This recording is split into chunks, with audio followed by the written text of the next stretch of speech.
ராஜாக்களின் முதலாம் புஸ்தகம் 17ஆம் அதிகாரம். கீலேயாத்தின் குடிகளிலே திஸ்பியனாகிய எலியா ஆகாப்பை நோக்கி, என் வாக்கின்படியே அன்றி இந்த வருஷங்களிலே பனியும் மழையும் பெய்யாதிருக்கும் என்று இஸ்ரவேலின் தேவனாகிய கர்த்தருக்கு முன்பாக நிற்கிற நான் அவருடைய ஜீவனை கொண்டு சொல்லுகிறேன் என்றான். பின்பு கர்த்தருடைய வார்த்தை அவனுக்கு உண்டாயிற்று. அவர், நீ இவ்விடத்தை விட்டு கீழ் திசையை நோக்கி போய் யோர்தானுக்கு நேராயிருக்கிற கேடித் ஆற்றண்டையில் ஒளித்துக் கொண்டிரு. அந்த ஆற்றின் தண்ணீரை குடிப்பாய். அங்கே உன்னை போஷிக்க காகங்களுக்கு கட்டளையிடுவேன் என்றார். அவன் போய் கர்த்தருடைய வார்த்தையின்படியே யோர்தானுக்கு நேராயிருக்கிற கேடித் ஆற்றண்டையிலே தங்கியிருந்தான். காகங்கள் அவனுக்கு விடியற் காலத்தில் அப்பமும் இறைச்சியும் சாயங்காலத்தில் அப்பமும் இறைச்சியும் கொண்டு வந்தது. தாகத்திற்கு அந்த ஆற்றின் தண்ணீரை குடித்தான். தேசத்தில் மழை பெய்யாதபடியினால் சில நாளுக்கு பின்பு அந்த ஆறு வற்றி போயிற்று. அப்பொழுது கர்த்தருடைய வார்த்தை அவனுக்கு உண்டாயிற்று. அவர், நீ எழுந்து சீதோனுக்கு அடுத்த சாரிபாத்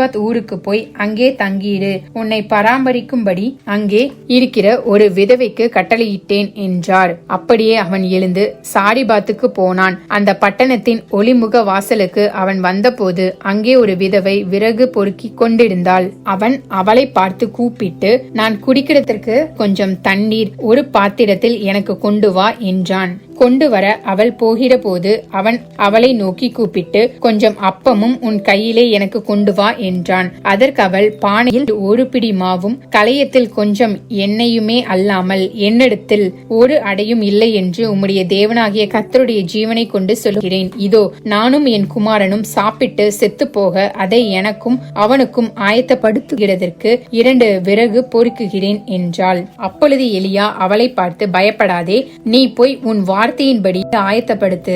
ஆனாலும் முதல் அதிலே எனக்கு ஒரு சிறிய அடையை பண்ணி என்னிடத்தில் கொண்டு வா. பின்பு உனக்கும் உன் குமாரனுக்கும் பண்ணலாம். கர்த்தர் தேசத்தின் மேல் மலையை கட்டளையிடும் நாள் மட்டும் பானையின் மா செலவழிந்து போவதும் இல்லை, கலசத்தின் எண்ணெய் குறைந்து போவதும் இல்லை என்று இஸ்ரவேலின் தேவனாகிய கர்த்தர் சொல்கிறார் என்றான். அவள் போய் எலியாவின் சொற்படி செய்தாள். அவளும் இவனும் அவள் வீட்டாரும் அநேக நாள் சாப்பிட்டார்கள். கர்த்தர் எலியாவை கொண்டு சொன்ன வார்த்தையின்படியே பானையிலே மா செலவழிந்து போகவும் இல்லை, கலசத்தின் எண்ணெய் குறைந்து போகவும் இல்லை. இவைகள் நடந்த பின்பு வீட்டுக்காரியாகிய அந்த ஸ்திரீயின் மகன் வியாதியில் விழுந்தான். அவனுடைய சுவாசம் போகும் மட்டும் அவனுடைய வியாதி அதிகரித்துக் கொண்டே இருந்தது. அப்பொழுது அவள் எலியாவை நோக்கி, தேவனுடைய மனுஷனே, எனக்கும் உமக்கும் என்ன?